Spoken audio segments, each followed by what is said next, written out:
after the decision in 2010 when LeBron took his talents to South Beach. As we all remember, he heard the criticism for super teams. Now he's taking the blame for super teams for an entirely different reason. LeBron telling Cleveland.com Friday, I know teams switch and pick up new coaches or new players, and their whole goal is they just want to beat me. It's never just about me, but I always hear them saying, we gotta beat LeBron. It's not just me on the court, but I understand that teams get together in this conference and across the league to try to beat me. Stephen A., is LeBron responsible for super teams?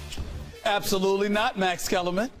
And Max and I have argued about this off the air for about 3 months now, because he holds LeBron James responsible to some degree with the whole Kevin Durant thing, which he will elaborate on, I'm sure. I've never held LeBron James responsible. Number one, in July of 2000, it almost was Tim Duncan, Grant Hill, and Tracy McGrady. We saw Barkley go to Houston near the tail end of his career with Olajuwon. Clyde Drexler ultimately showed up there. Pippen went there, etc., went to Portland beforehand. We know all of this. We also know that in 2007, 2008, Danny Ainge lucked up because Kevin McHale was a great friend of his, gift-wrapped at him KG, Kevin Garnett. You had Kevin Garnett with Ray Allen, with Paul Pierce, okay? They joined Paul Pierce in Boston and obviously acquired Rondo. So you had the big four there, essentially what we came to know and learn. Then LeBron James, having to go up against all of that, decides in 2010 this is what he was thinking about doing. LeBron James in 2007 made it very, very clear to the city of Cleveland. And I'll never forget this, Max, because I was in Cleveland and folks was asking me on the radio stations in Cleveland, and I told them back then, look, he is sending a message to you. Do not anticipate nor expect him to be here come 2010. He will leave you. Book it. I was ignored. What happens? I end up breaking the story in 2010. LeBron James is taking his talents to South Beach. Him and Chris Bosh are joining forces with D. Wade. One of the reasons he left was because acrimony that existed in Cleveland. He felt organizationally they did not support him. A lot of chirping behind his back, a lot of backstabbing on a personal level. Him, towards his family, others. It rubbed him the wrong way, and he felt left alone out on an island. And he was desperate for a winning situation with a family kind of atmosphere. And Pat Riley and those boys in Miami, if nothing else, they know how to do that. And we know they know how to do a lot more than that. That's why he ended up in Miami. He departed from Cleveland because of those situations. That was not the case with Kevin Durant in Oklahoma City. Not to mention the fact that you had Boston standing in LeBron James' way in Cleveland. When you look at Oklahoma City, you're right on the cusp. You're up 3-1 on this same crew. It wasn't the same situation. LeBron James went to a Miami Heat team that had lost in the first round after going 47-35, and their organization was going this way. The Golden State Warriors were champions, and then after that, they should have been champions, and they were right here above you already, and they had just beat you, and that's the team that you elected to go to. I think it's crazy to put LeBron James or attach responsibility or culpability to LeBron James for the decisions that are made by KD, because Kevin Durant's situation is completely different than what LeBron James' situation was. Okay. I got a story to tell you, because that was your story about what happened. Now I'm going to tell you the story as I see it, and I believe this is the way that history will record the story of this NBA, of this era. That's how we sell sports. It's narrative. It's a story. You have your protagonist, your hero, the obstacles, and the bigger the obstacle, the better the story. The protagonist of the NBA right now is LeBron James. It's his world. It's his story. Now, LeBron showed the way when he wasn't getting enough help in Cleveland, and Gilbert wouldn't do anything really to help him, and they didn't want to trade who was it, Hickson or whatever it was, in a Stoudemire deal. He just wasn't getting enough. LeBron took matters into his own hands. He went and formed a super team in Miami. Now, you can say it's not the same as KD going to Golden State, but it was like the gateway drug or the gateway move that eventually made it possible. LeBron made a lot of things possible. First, he had other players imagining, oh, it's okay.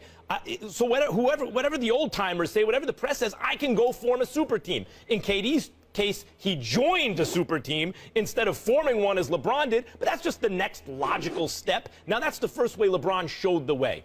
But in terms of what LeBron just said, which echoes my point that I've been saying on the air for the last couple of months, it's also a testament to his greatness. KD looks at LeBron James and realizes wherever he goes, he's only going to go to a place with at least one other great player, and then that will have a gravitational pull to get something else. In this case, they traded for Kevin Love, and then other veterans want to kind of buttress what they've got because with LeBron, you know, you have a chance to win a championship. And so they look at that and go, we need more. Even the 73-win Warriors need more. Even this Oklahoma City team that destroyed the Spurs, that's a 67-win team, and then almost beat the Warriors, it's not enough. I have to go to the Warriors, thinks KD, in order to get over the top against LeBron. I will give you 2 rap lyrics that express this perfectly. I can deal with rap, not okay. Socrates or Shakespeare, but rap I can deal with. Okay. Go ahead. Jay-Z, The Takeover, when you're talking about Mobb Deep. We don't believe you. You need more peoples. That's what LeBron basically, it's not even LeBron saying that to the rest of the league. The rest of the league's looking at LeBron and acknowledging it. With LeBron and Kyrie and other good players, we don't believe you, Golden State, Oklahoma City, whoever else you want to mention. You need more people. And now, the second lyric I'd like to quote, Raekwon, Incarcerated Scarface, off the Cuban Links album. Maybe the best album ever, Stephen A. Okay. You got guns, we got guns too. What up, son? Do you want to battle for cash and see who sons who? Now they have the big guns on Golden State. Now they could battle with the money on the line. Now they feel like you want to battle with the cash on the line. That's the finals. We are squad up. That's what's going on, and that's why it's a direct response to LeBron. He's right. I'm very proud of you throwing out them rap lyrics like that. I'm very, very proud. I have no comeback from that because I'm so happy. I'm so relieved that you've joined the modern era. I'm so touched. Oh. It almost brings tears to my eyes. But here's the deal. I mean, It'll be Shakespeare tomorrow. Don't do it. Don't you do it. Don't you go there. Don't you go there. But let me get back to your point. Max, but the question entails comparing LeBron James to KD, holding him responsible for a decision that KD made. What I am saying to you is that there has to be some sort of emulation that it entails. In other words, you're trying to mirror LeBron to some degree. I'm saying the KD situation in no way mirrors LeBron. LeBron James, say this. Let me be very, very clear about what I'm about to say. All right? And I don't have the closest relationship to LeBron or anything like that. Let me tell you something that I know about LeBron James. LeBron James ain't running from no damn player. Not a soul. LeBron James ain't scared of a player. Not a soul. LeBron James don't mind. If you say LeBron James mano a mano against anybody on the planet, let's go. That's LeBron. KD, on the other hand, there are a lot of people, I'm not saying this, but there are a lot of people who are on the record, off the record, in NBA circles, who swear up and down KD's kryptonite is LeBron. Boston might have been LeBron's kryptonite because of the combination of KG and Ray Allen and Paul Pierce and Rondo and all that other stuff. No one player is phasing LeBron like that. Bring him. Let's go. A legitimate question has been asked about KD and how much he wanted parts of LeBron, because a lot of people believe that's why he didn't go to the East, whether it was New York with Melo, whether it was Miami, all right, because D-Wade probably would have stayed if you kept Hassan Whiteside, who shoved aside $4 million so they could have enough money to give KD, et cetera, et cetera. What I'm saying to you, if you're talking along those lines, understand the situations are not parallel. But there is no, look, KD is not LeBron. Nobody's LeBron. There is no answer for LeBron James, one guy. That's never going to happen. So KD has to go to basically create an unfair advantage in order to feel like they got the best chance they can to beat LeBron. You can either stand on principle, as some of the old-timers claim they did, including Charles Barkley and Reggie Miller, and never win a championship. You can do that because Jordan ain't going to let you get one. Right. Or you can join forces, have people badmouth it, and actually try to get chipped up. Very last point that needs to be made about Kevin Durant.